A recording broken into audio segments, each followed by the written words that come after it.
right, this is going to be the tutorial breakdown for the etude Octavus Prime. This deals specifically with the octave shapes within the chordal structures of C, A, G, E, F, and D, which would be the cage system plus F. So we're going to start off with the index finger on the 5th fret of the E string. Then you're going to hit the 7th fret D. Then you're going to hit the 7th fret G. And then go back up to the A string, 5th fret. Then take your ring finger and bring it to the 7th fret A, and take your index finger and bring it down to the 5th fret B. And you're going to basically hit A, B, A, B. So in total. Now we're going to shift up a half step, which is 1 fret, and you're going to be at the 6th fret B and the 8th fret of the A, and you're going to hit B, A, B. Then you're going to take those strings in the exact same shape and just move it down 1 string. Then it's going to go from the 8th fret of the D, and you're going to shift it backwards to the 7th fret D, and then hit the 5th fret high E. So in total.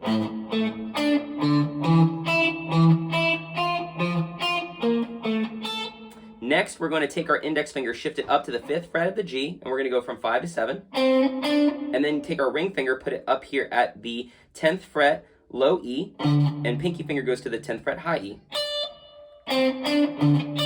Then it's going to go from the 7th fret and bring it back to the 5th fret, and you're going to be now going to the 8th fret, low E, and then the 8th fret, high E. Then it goes from the 5 on the G and shifts back to 4, and goes to the 7th fret of the low E and the high E.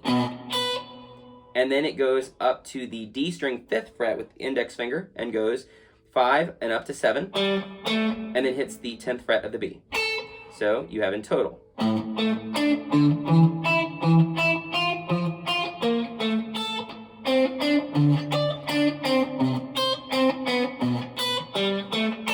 That is all picked. However, when you look at the tab,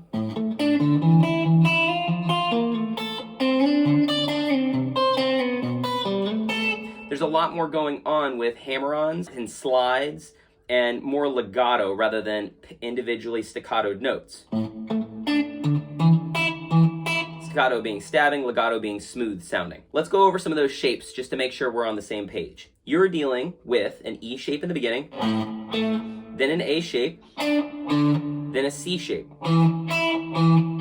still a C shape, then an F shape. Now we're going to be dealing with a G shape. G shape again, G shape again, then a D shape.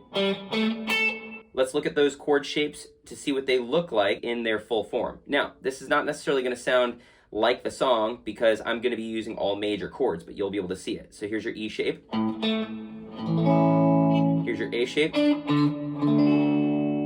C shape. That would be like, and then you have your, this next one's a little bit tricky. That would be like a G shape shifted up to the 10th fret.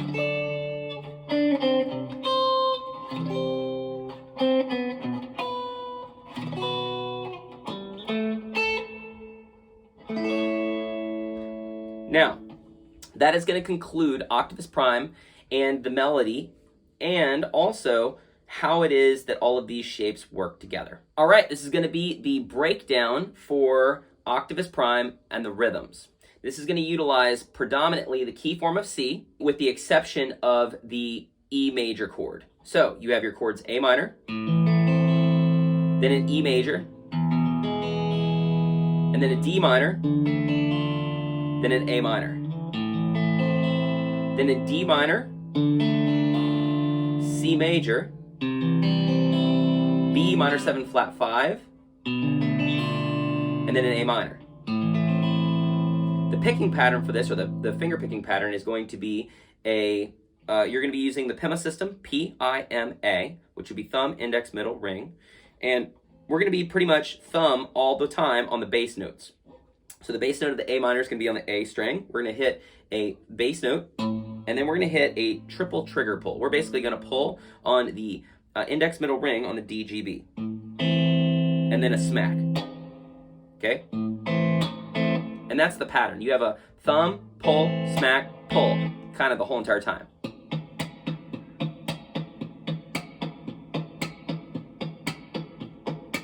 Like that. So you've got the A string. It's going to go A string, thumb, and then a pull, smack, and then a pull. When we do the pull, we're going to be going to the next chord. And there's going to be some open notes there.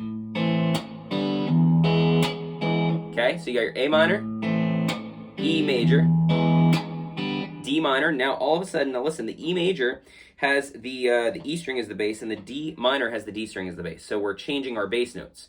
Now so far, our pulls have been on the D, G, B, on the A minor and the E major. Once we get to the D minor, things change up.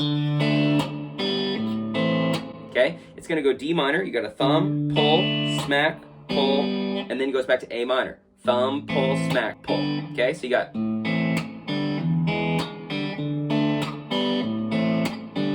Now the next part is going to be D minor. So again, we now shift our bass note down to the D string. Our pull is going to be on the G, the B, and the high E string. Then we're going to go to a C major. Our A string is our bass, and again, now our pull shifts up to the D, G, B. When we go to the B minor 7 flat 5, we're going to change up the pull pattern for the G, B, and high E string. And the reason for that is because we want to be able to hear this note in here. If we don't, it sounds more like just a B minor 7, rather than a B minor 7 flat 5. And then it goes back to A minor. The B minor 7 flat 5, but just to let you know, has the A string as the bass for it. So, in total.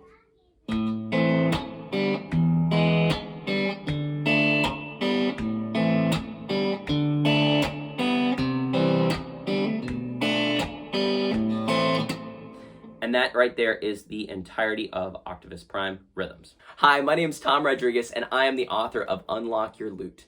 This book deals with a simple approach to guitar fretboard mechanics and walks you through how to visualize music theory through chord structures. If you're interested in purchasing my book, you can head over to my website at unlockyourlute.com. If you're interested in joining the Unlock Your Lute community, head over to my Patreon. There you can get access to resources including tabs and backing tracks for this song and many more to come. Links are found in the description. Please consider liking and subscribing if you haven't already. Also, remember to hit the bell icon if you want to be notified when new videos are uploaded.